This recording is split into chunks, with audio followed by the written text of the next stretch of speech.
রাত 1টার সময় একটা দামি এসইউভি গাড়ি এসে থামল লাল কুঠির সামনে। শার্ট প্যান্ট পরা ভদ্রলোকটির বয়স আন্দাজ 50-এর ওপর। দামি গাড়ি মানেই পয়সা অনেক, তাই আশেপাশে দাঁড়িয়ে থাকা কিছু মহিলার দল ঝাঁপিয়ে পড়ল তার উপর। লোকটি কোনো ভ্রুক্ষেপ না করে সোজা ঢুকে গেল বাড়ির ভিতর। বাড়ি না বলে কুঠি বলাই ভালো। বিশাল বড় একটা বাড়ির মধ্যে ছোট ছোট ঘর। লোকটা সোজা গিয়ে নরম তক্তপোষে বসে থাকা একটা মহিলার সঙ্গে কথা বলল।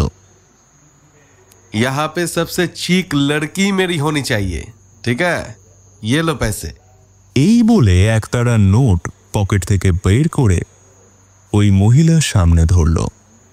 মহিলাটি তৎক্ষণাৎ টাকাটা নিয়ে ওর পাশে থাকা একটা বাক্সের মধ্যে ঢুকিয়ে রাখল।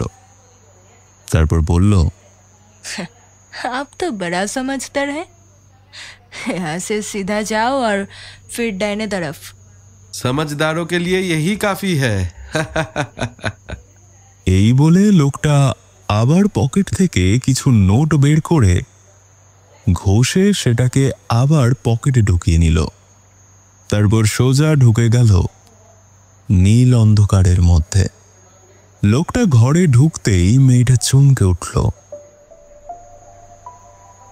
লোকটার মাথা জোড়া টাক, ফর্সা গায়ে গোছা গোছা লোমে ভর্তি, বড় সড়ো একটা ভুঁড়ি আছে, পাকানো মোটা গোঁফ, গলায় দুটো সোনার চেন আর হাতে সোনার ব্রেসলেট।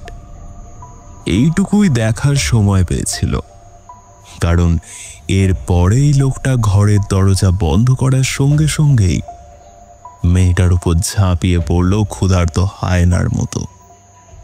তারপর আধ ঘন্টা ধরে চলল ক্ষুধার্ত নখের অস্থিরতা আর সেই সঙ্গে বেড়ে চলা চড় থাপ্পড়।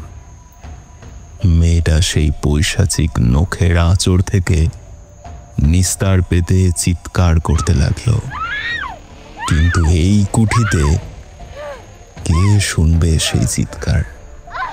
তার চিৎকারের থেকে দামি এই পুরুষের ক্ষুধার্ত শ্বাস প্রশ্বাস। ওর শরীরকে যেন চিরে ফালা ফালা করে দিচ্ছে। জ্বলে যাচ্ছে সমস্ত দেহ। তরল স্রোত বয়ে গিয়ে বিছানা ভিজিয়ে দিচ্ছে। আধ ঘন্টা পর মুখের ওপর একতারা নোট ছুঁড়ে দিয়ে পড়ল, तेरे लिए इतना ही काफी है रेंडी साली। এই বলে লোকটা টলতে টলতে উঠে ঘর থেকে বেরিয়ে গেল।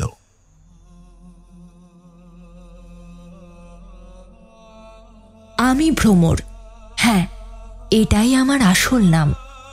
এই নামটা হয়তো আমার প্রফেশনের সঙ্গে যায় না, তবু আমার নামটা হয়তো আপনার খুব চেনা। রাত হলেই যার কথা মনে পড়ে আপনাদের, যাকে আপনারা খুঁজে বেড়ান নিজের ঘরের আশেপাশে, আমি সে। স্বপ্নও ছাড়িনি, অনেকটা কবিতার ছন্দের মতন, যাকে বোঝা বড়ই দায়। তবে হ্যাঁ, বাইরের লোকে চেনে আমায় অন্য নামে। ছোটবেলায় ভালোবেসে বাবা মা ভ্রমর নামটাই রেখেছিল, কিন্তু যেদিন রাকেশ দা বিয়ের প্রস্তাব নিয়ে এসে আমার সঙ্গে ঘোড়ার বাহানায় আমাকে তুলে এনেছিল এখানে, সেদিন থেকেই আমার নাম পাল্টেছে। সে সঙ্গে কাজও। প্রায় ঘন্টা খানেক ধরে আমাকে পিষে ফেলার পর প্যান্ট পরতে পরতে রাকেশ দা বলেছিল, তোর বডির মধ্যে অনেক কিছু আছে বুঝলি, কিন্তু নামটা ফালতু। এসব নাম এইখানে চলে না। আমি তখন প্রায় অজ্ঞান হয়েছিলাম। সেই অবস্থায় শুনেছিলাম কথাগুলো। তারপর যখন জ্ঞান ফিরে অসহায় নারীর মতন কাঁদতে শুরু করেছিলাম, তখন একটা থাপ্পড় মেরে আমায় চুপ করিয়ে দিয়েছিল রাকেশ দা। তখন থেকেই আমার সাজানো নামের আগে বসলো বাজারি মেয়ে। বাজারে নাম চামেলি, সেই নামেই এখন লোকে মুজে থাকে। রাত হলেই এখানের দরজা খুলে যায়, সকলে বের হয়ে আসে।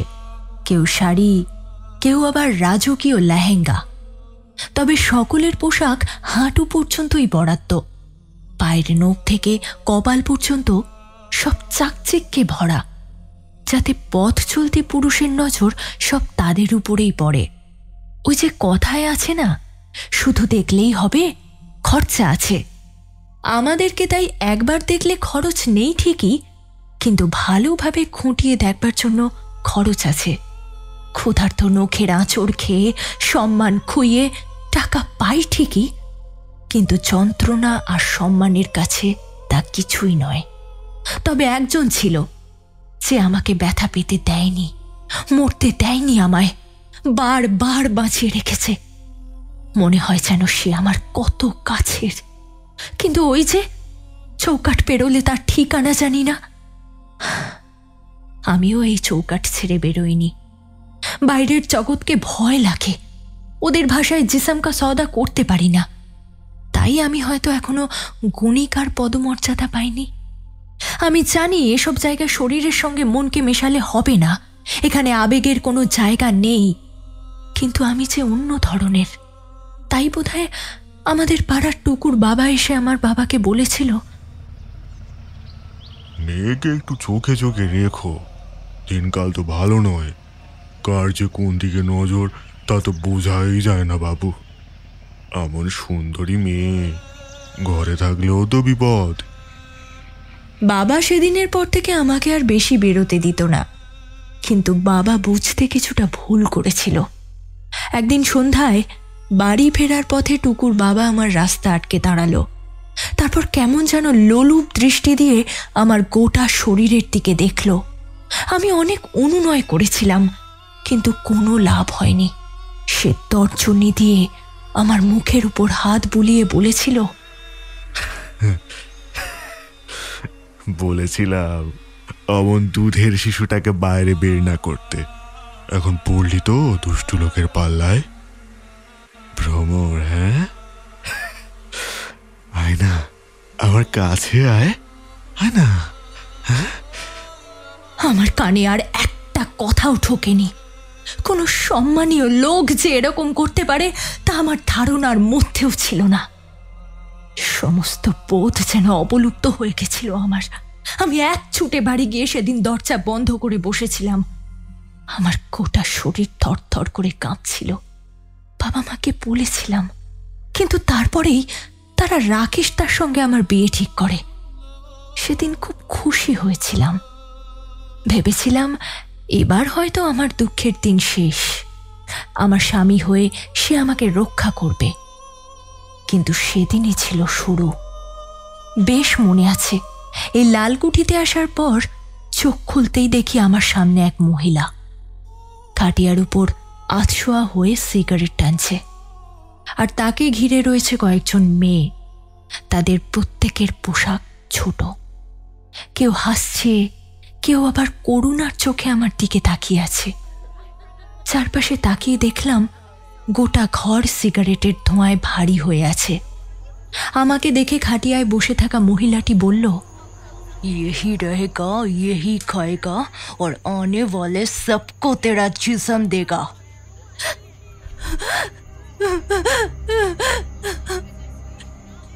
আমাকে ছেড়ে দাও, যেতে দাও আমাকে। চুপ সালি, বললাম না এটা তোর বাড়ি।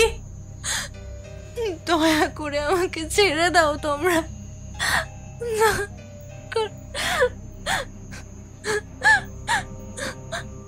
এ রাকেশ, इसको लेके जा। তারপর তো সব জানা ঘটনা। আমার ঘরে বেশি লোক আসে না, কারণ আমি ওদের মতো মদ গাঁজা খেয়ে খদ্দের ডাকতে পারি না। অবশ্য সেও আমাকে ডাকতে দিত না, আগলে আগলে রাখতো সব সময়। এখনো রাখে, অনেক দূর থেকে রাখে। তবে একবার একটা ঘটনা ঘটেছিল এখানে। সেই ঘটনা আমার জীবন বদলে দিয়ে এক নতুন পথে নিয়ে এসেছিল। হয়তো সেটাই ছিল আমার ভাগ্য। আমায় সবাই হিংসে করে এখানে। বাকিদের কাছে আমি নাকি রাক্ষসী, কারণ রূপটা নাকি একেবারে লক্ষ্মী প্রতিমার মতন। কিন্তু এই লক্ষ্মী প্রতিমাকে যখন অযাচিত জন্তুরা চেপে ধরে নির্মমভাবে পিষে দেয়, তখন তার খবর কে রাখে? আদ্যপ্রান্ত ভদ্র মোলায়েম স্বভাবের লোকেরাও এখানে এসে নেশা ভান করে, চর থাপ্পড় গালাগাল কোনো কিছুরই বাদ রাখে না। আমাকে কষ্ট দিয়ে বুনো মোষের মতো ঠুসে ওরা যেন আতিম সুখ পায়। যন্ত্রণায় কোকিয়ে উঠি আমি। তখন থেকে নিজেকে মেরে ফেলতে ইচ্ছে হতো, কিন্তু বাঁচতেও তো ইচ্ছে হয়। বাঁচিয়ে রাখে আমারই রঙিন স্বপ্নগুলো। তবে আমার খিদে কম, তাই হয়তো এক রাতে একটা জন্তুই যথেষ্ট ছিল। তবে খিদেটাই সব নয়, বেঁচে থাকতে গেলে যে ওষুধ লাগে সেটাও ভুলে গিয়েছিলাম। কখনো জ্বরে গা পুড়ে যেত, তখন কেউ উঁকি মেরেও দেখতে আসতো না একবার। অসুস্থ বেশ্যাকে খেয়ে আর খায়, ফলে টাকা হতো না, এমনি সুস্থ হয়ে যেতাম। মাসে একবার এটা হতোই। লালকুঠির সকলে মরত হিংসের আগুনে, আর আমি পড়তাম জ্বরে। তবে সেই রাতটা ছিল অন্যরকম। শরীর খারাপ থাকা সত্ত্বেও পেটের টানে দরজা খুলে রেখেছিলাম, সঙ্গে একটু আফিমও ধার নিয়ে রেখেছিলাম। আজ একটু লড়াই করতেই হবে, এখানে সবাই করে। আমি কোনো রানী নই, কোনো রাজকুমারী নই, আমি এক দেবদাসী মাত্র। এই গলির মাটি ছাড়া দুর্গামূর্তি তৈরি হয় না, তাহলে আমরা কেমন করে দেবদাসী নই? কিন্তু আজ সেসব কথা থাক, কারণ ঘরে একজন এলো। লোকটার বয়স 50-এর উপর, দামি খদ্দের। কিন্তু সে দরজা বন্ধ করেই ক্ষুধার্ত হায়নার মতো আমার উপর ঝাঁপিয়ে পড়ে এক নিমেষে আমাকে নগ্ন করে আঁচড় কামড়ে ভরিয়ে দিতে লাগলো। আমার অত ক্ষমতা নেই, কিন্তু কিন্তু লোকটা যেন পাগল হয়ে উঠেছে। আমার ফর্সা শরীরটা ওর নখের তীক্ষ্ণ আঁচড়ে লাল হয়ে উঠল, কিন্তু ওর ছাড়া নাম নেই। আধ ঘন্টা পর আমাকে পিছন দিকে ঘুরিয়ে বেল্ট দিয়ে বেশ কয়েকবার পিঠে আঘাত করে মুখের উপর একতারা নোট ছুঁড়ে দিয়ে বেরিয়ে গেল।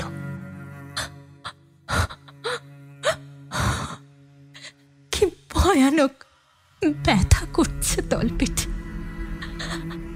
মনে হচ্ছে যেন কেউ জোর করে বেরোতে চাইছে।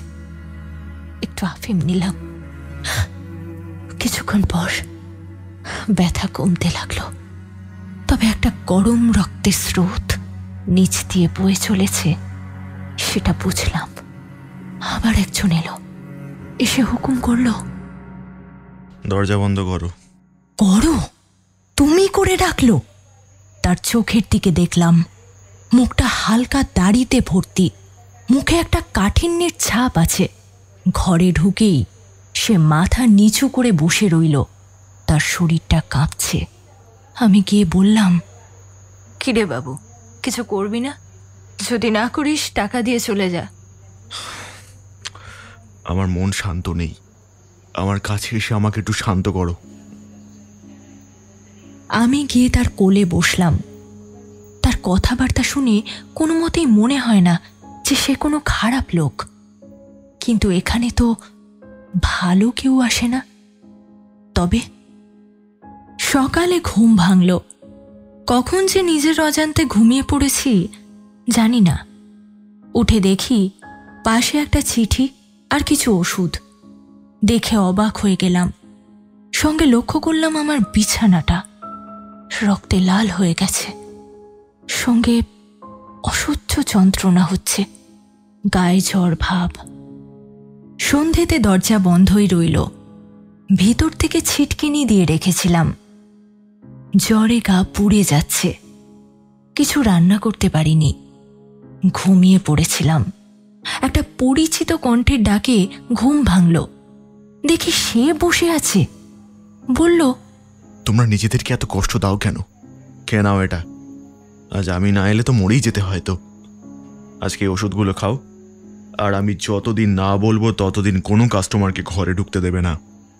এই বলে সে শুইয়ে দিল আমাকে। আমি মনে মনে বললাম, কে এই লোকটা? আমার এত খেয়াল কেন রাখছে? সে তো আমার নাম পর্যন্ত জানে না। আমি তার কে হই? মুখে কোনো রকমে বললাম, কে তুমি? তোমাকে তো আমি চিনি না, তবে এত উপকার কেন করছো? কিন্তু কোনো উত্তর পেলাম না। ঘোর লাগা চোখে শুধু বুঝলাম ভিতর থেকে আটকানো শিকলটা খুলে বেরিয়ে গেল কিছুক্ষণ পরে।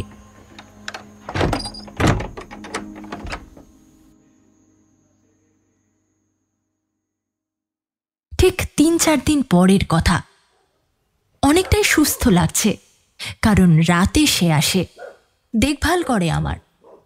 একদিন আমি আর থাকতে না পেরে জিজ্ঞাসা করলাম, তুমি কে? আমি কি তোমার কেউ হই? তাহলে আমার জন্য এত কিছু কেন করছো? এখানে তো কেউ কাউকে দেখে না, কেউ কাউকে ভালোবাসে না। সে কোনো উত্তর দেয় না। তারপর বলে ওঠে, সেদিন তোমার ওই দামি কাস্টমার তোমার উপর অত্যাচার করেছিল। ওই জানোয়ার কোনো রেয়াত না করে এমন অবস্থায় ফেলে চলে গেছিল, দেখে আমার মায়া পড়ে গেছিল। যদি ওভাবে না দেখতে, তুমিও কি আমার সাথে একই কাজ করতে? হ্যাঁ, সত্যি করে বলো তো। আমি খারাপ লোক হতে পারি, কিন্তু জন্তু নই। এটা শোনার পর তাকে বুকে জড়িয়ে ধরলাম। বহুদিন হয়ে গেল এভাবে কেউ ভালোবেসে এরকম কথা আমায় বলেনি। তাকে বুকে জড়িয়ে নিয়ে আমি কেঁদে উঠলাম, যেন মনে হচ্ছিল কোনো এক দুঃসম্পর্কের আত্মীয় আমায় আশ্রয় দিয়েছে তার মনে। কি আত্মীয়ের চেয়ে অনেক বেশি কিছু, এত আমি জানি না। শুধু জানি যে আমি তাকে একটু একটু করে ভালোবেসে ফেলছিলাম। এতদিন বেঁচে থাকতে কোনোদিন ইচ্ছে করতো না, কিন্তু ইচ্ছে বেড়ে যাওয়ার একটা কারণ পেয়েছিলাম। এরপর থেকে সে রোজ রাতে আসতো, আমাকে কিছু টাকা পয়সা দিয়ে যেত, আর বলতো যেন আমি কোনো কাস্টমারকে ঘরে না ঢুকাই। এ খবর লালকুঠিতেও গেল না, কারণ আমি আমার আসল আত্মীয়দের কাছে যেমনভাবে ব্রাত্য, ঠিক তেমনভাবে এরাও আমাকে দূরে ঠেলে রেখেছে। এটা তবুও মন্দের ভালো।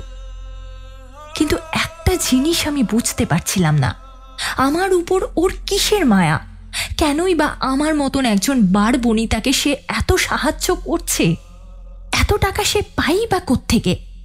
জিজ্ঞাসা করেছিলাম একদিন, কিন্তু উত্তরে সে একটু হেসে বলেছিল, ওসব প্রশ্ন ছাড়ো, এগুলোর উত্তর আমিও জানি না। তবে এটুকু জানি যে রাত হলে আমার শক্তি বেড়ে যায়, তখন আমি সব পারি, যা চাইবে তাই এনে দিতে পারি। পারবে? সত্যি? হুম। আমায় চিরদিনের জন্য তোমার করে নিতে পারবে? কি গো, চুপ করে আছো কেন? পারবে না, তাই তো? জানি আমি। আমার মতো মেয়েকে কেই বা ঘরে তুলতে চায়। আমি এখন আসি ভ্রমর, এর উত্তর আমি দিতে পারবো না। এই বলেই সে চলে গেছিল। আমার আরো কিছু জিজ্ঞাসা করার ছিল, কিন্তু পারিনি। সে যেন অন্ধকারের মধ্যে হঠাৎই মিলিয়ে গেছিল। আমি দৌড়ে গিয়ে আটকাতে চেয়েছিলাম, কিন্তু পারিনি। এত দ্রুত কেউ চলে যেতে পারে? মনে মনে হাজার প্রশ্ন ঘুরছিল, কিন্তু সে যেন এক টুকরো কর্পূরের মতন উবে গেছিল এই আলোর মতন আঁধারের শহরে। এই ঘটনার পর বেশ কিছুদিন কেটে গেল, না, সে এলো না। আমার আশার পাহাড় ধীরে ধীরে ভেঙে পড়ল, বা বলা ভালো গুঁড়িয়ে গেল। তার সেবায় আমার শরীর স্বাস্থ্য সব ঠিক হয়ে গিয়েছিল, কিন্তু সে আর কতদিন? আমি নিশ্চিত ছিলাম যে সে আর আসবে না। এক কণিকার সঙ্গে সারাটা জীবন কাটানো যায় না, সেটা সেও জানে। তাই তার জন্য আমি এক শয্যা সঙ্গী ছাড়া আর কেউ না। এসব ভেবে লাভ কি? পেটের টানে তাই শরীর বিক্রি করার কাজ আবার শুরু করলাম। এটা বিক্রি না, এটাকে দেহ বন্ধক রাখা বলে। কিছুক্ষণের জন্য দেহ থেকে আবেগ সরিয়ে নিজেকে মেলে ধরতে হয়। সেই সময় লজ্জা পেলে চলে না। রোজ অনেক খদ্দের আসে, আমার দেহটাকে ফেলে দেওয়া কাগজের মতো দুমড়ে মুচড়ে ভোগ করে সবাই। ব্যথায় কাতরাতে থাকি তখন। তারপরেও দরজা ধরে দাঁড়াতে হয়। তবে ধীরে ধীরে অভ্যেস হয়ে যেতে থাকে। ব্যথাগুলো মুছে যায় নেশার অতলে। হিলহিলে সাপগুলো ভিতরে ঢুকে বিষ ঢালে বেরিয়ে যায়। মনে হয় যেন ভিতরটা চলে পুড়ে শেষ হয়ে যাচ্ছে। না, আজও বাড়ির কথা মনে পড়ে না।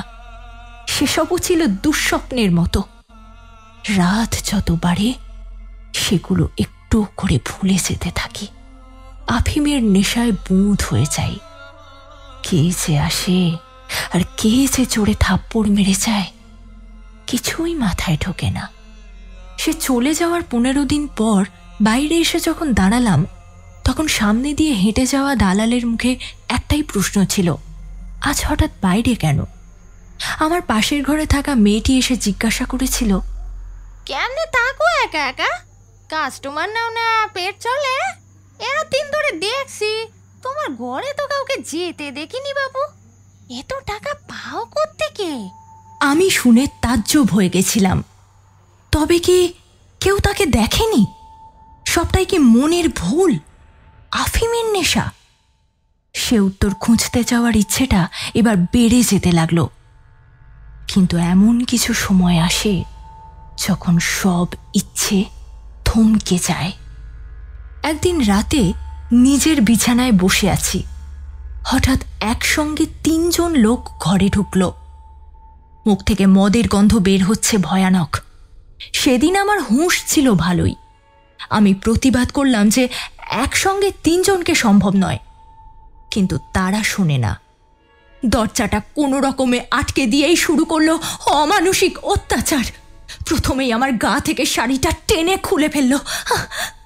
ব্লাউজটা আমার চোখের নিমেষে ছিঁড়ে ফালা ফালা করে দিল। তারপর নিজেদের পোশাকগুলো খুলে দূরে ছুঁড়ে ফেলে দিল। আমি তখন আতঙ্কে থরথর করে কাঁপছি। সেটা দেখে ওদেরই একজন বলল, क्या लाजवाब फिगर बनाया है तूने चमेली, एकदम मस्त। सोच क्या रही है, यहाँ पे आकर सो जाना। এই বলে আমাকে ঠেলে বিছানায় ফেলে দেয়। তারপর আমার চুলের মুঠি ধরে ওদের আনা একটা মদের বোতল আমার মুখে জোর করে চেপে ধরে। তার চাপে আমার ঠোঁট থেকে রক্ত বেরোতে শুরু করে।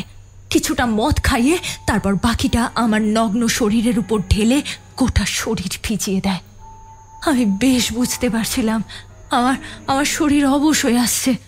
ঠিক তখনই একজন আমার 2 হাত চেপে ধরে। আমি বাঁচানোর জন্য চিৎকার করতে চাই,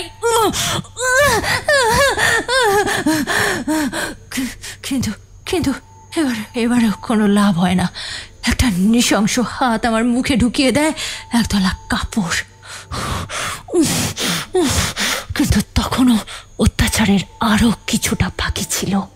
3 নম্বর শয়তানটা আমার মুখের উপর সিগারেটের ধোঁয়া ছেড়ে সেই পুরন্ত সিগারেটের ছোঁয়া আমার নানা জায়গায় দিতে থাকে।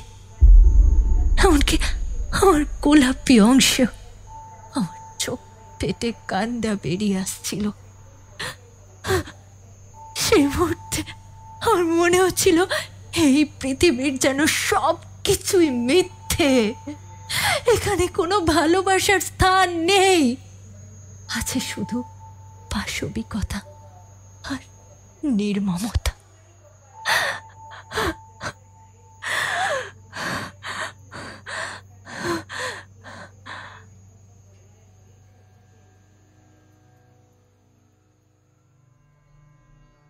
প্রায় 3 ঘন্টা পরে বেরিয়ে গেল। আমি রাগে যন্ত্রণায় কাঁদতে লাগলাম। নিচ দিয়ে আবার রক্ত পড়ছে। মনে হচ্ছে যেন সব কিছু ছিঁড়ে একাকার হয়ে গেছে। কোমর থেকে নিচ অব্দি যেন আমি বেঁচে নেই। সবকিছু অবশ হয়ে গেছে, কিন্তু আমার কান্না শোনার চেয়ে কেউ নেই। যে ছিল সেও সবার মতো আমাকে ছেড়ে গেছে। চোখের উপর একটা কালো পর্দা ধীরে ধীরে নেমে এলো আমার। বুঝলাম অজ্ঞান হয়ে যাচ্ছি। ভ্রমর, ও ভ্রমর, কি হয়েছে তোমার? ওঠো, আমি শ্যামল। চোখ খুলে দেখি বুকের উপর শাড়িটা কোনো রকমে চাপা দিয়ে রেখে সে বসে আছে পাশে। আমি অস্ফুটে বলে উঠলাম, শ্যামল, তুমি? আমার ভালোবাসার মানুষ শ্যামল। হ্যাঁ, সে এসেছে, আমার জন্য ফিরে এসেছে। বেলা বাড়ল, অনেকটাই সুস্থ লাগছে এখন। আমার ক্ষতগুলোতে যত্ন করে ওষুধ লাগানো রয়েছে। হ্যাঁ, সব ক্ষততেই। আর কোনো লজ্জা নেই আমার। আমি এখন তার জন্য বেঁচে আছি, এটুকুই অনেক। সন্ধেতে আরও ঠিকঠাক হয়ে এলো শরীরটা। তখন জিজ্ঞাসা করলাম, তুমি এতদিন কোথায় ছিলে? আমার আসলে খুব বিপদ। আমায় কিছু লোক খুঁজছে। ওরা পেলে হয়তো আমাকে মেরেই ফেলবে, কিন্তু আমার বেঁচে থাকাটা খুব জরুরি, তাই আসিনি এতদিন। যদি তোমার কোনো ক্ষতি হয়, আমি তো তোমাকে হারাতে চাই না। কিন্তু তুমি কি করো যে তোমায় ওরা মারতে চায়? ওসব বাদ দাও, আগে বলো তোমার এই অবস্থা কে করলো? আমি সব খুলে বললাম। বলতে বলতে তার মুখটাও দেখতে থাকলাম। তার মলিন মুখে এত রাগ কোনোদিন দেখিনি। আমার কথা শেষ হতেই সে উঠে দাঁড়িয়ে পড়ল। কারা সেই শয়তান? ওদের আমি শেষ করে ছাড়বো। আমায় বলো, বলো কারা এই শয়তানগুলো? কোথায় থাকে তারা? আমি চুপ করে থাকি। আমার নীরবতা জানিয়ে দেয় যে আমি কিছুই জানি না। সে নিজের জামা পরে বেরিয়ে যায় হনহনিয়ে। চলে গেল। সে কি আর ফিরবে?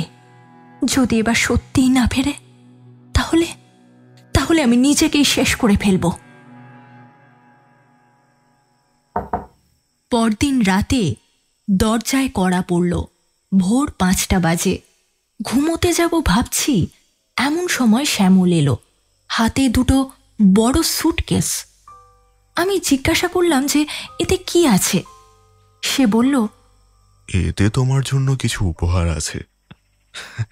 দেখে ভয় পেয়ে যেও না, আমাকে তো এটা করতেই হতো তোমার জন্য।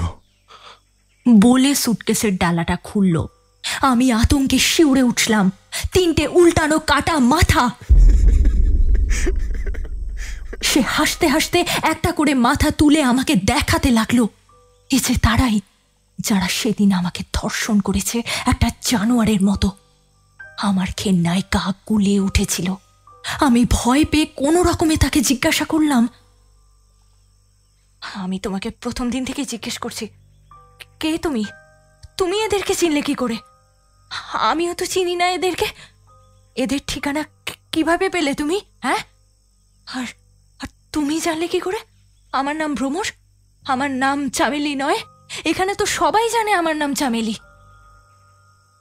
আমি কে তোমাকে জানতে হবে না। আমি তোমাকে ভালোবেসে ফেলেছি, এটুকুই তুমি জেনে রাখো। এর বেশি কিছু আমি তোমাকে বলতে পারবো না। শুধু শুধু আমার একটা অনুরোধ রাখবে? কে? বলো।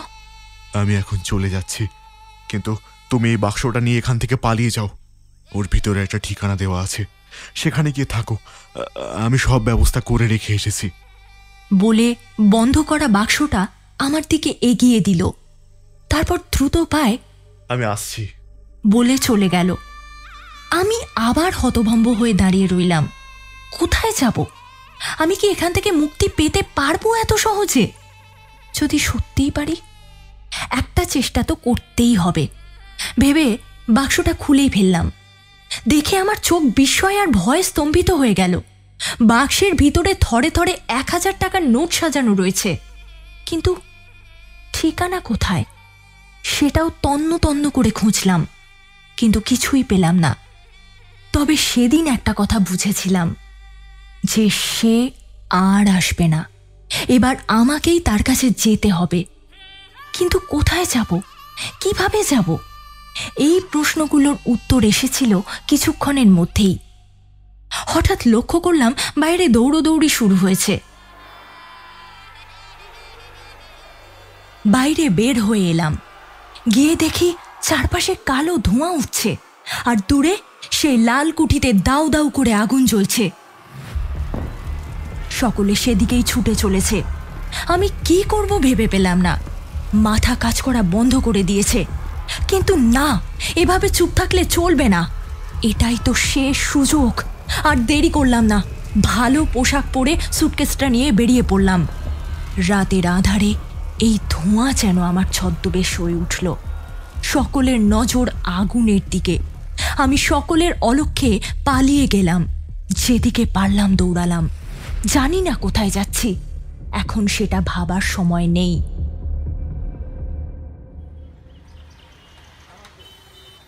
সকাল হয়েছে। ঘুম ভাঙল আশেপাশে গাড়ির আওয়াজে। তাকিয়ে দেখে চিনতে পারলাম না কিছুই। একজনকে জিজ্ঞাসা করতে সে বলল এটা নাকি ডালহৌসি। সেটা কোথায়? আমি তো কিছুই জানি না। কি করব এখন? ঠিকানাটাও তো নেই যে জানবো। ব্যাগ খুলে দেখবো একবার। না না, এই ভরা রাস্তায় ব্যাগ খুললে বিপদ হতে পারে। ঘর থেকে পালানোর সময় কিছু টাকা ব্লাউজের মধ্যে গুঁজে নিয়েছিলাম। এই টাকা দিয়েই খাওয়া দাওয়া সারলাম। ধীরে ধীরে রাত হয়ে এলো এই অজানা শহরের বুকে।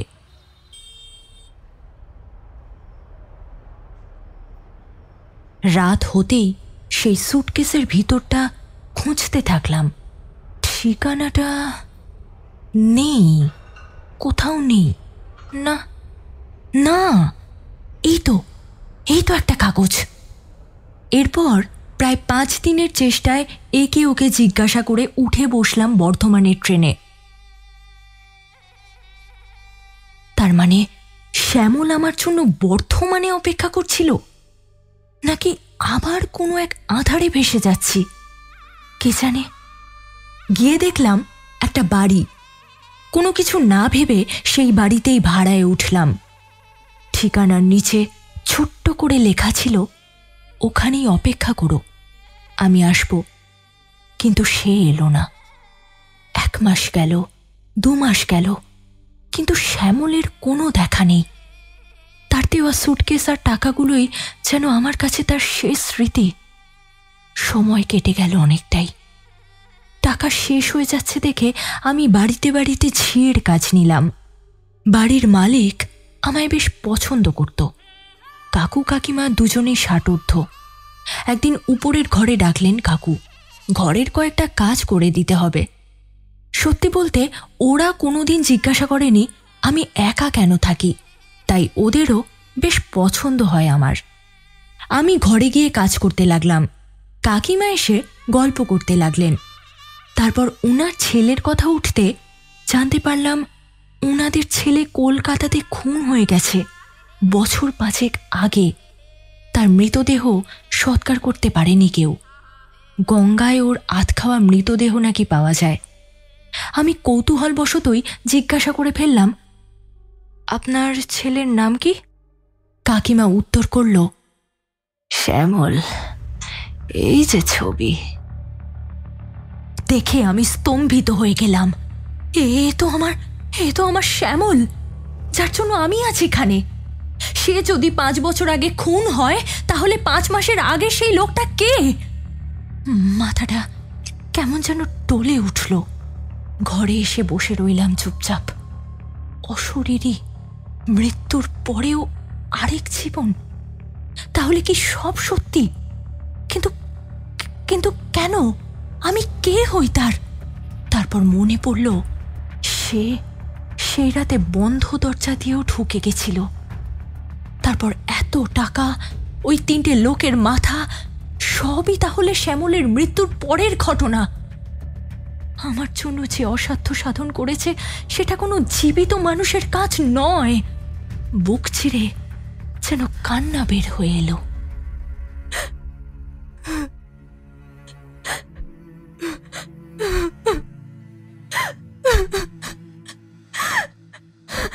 এরকম মুক্তি চাইনি আমি। এরকম মুক্তির দরকার নেই আমার। আমি একা থাকতে চাইনি কোনো দিন। তোমার খুব দরকার আমার। কোথায় তুমি? কোথায়?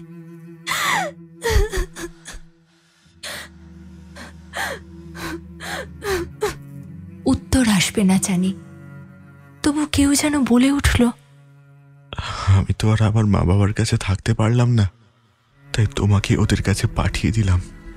তুমি ওদেরকে ভালো রেখো। আমি আমি তোমার পাশে নেই ঠিকই, তবে তুমি যতদিন মনে রাখবে ততদিন আমি তোমার কাছেই থাকবো। বুঝলে ভ্রমর, আমি তোমার কাছেই থাকবো। ভালো থেকো।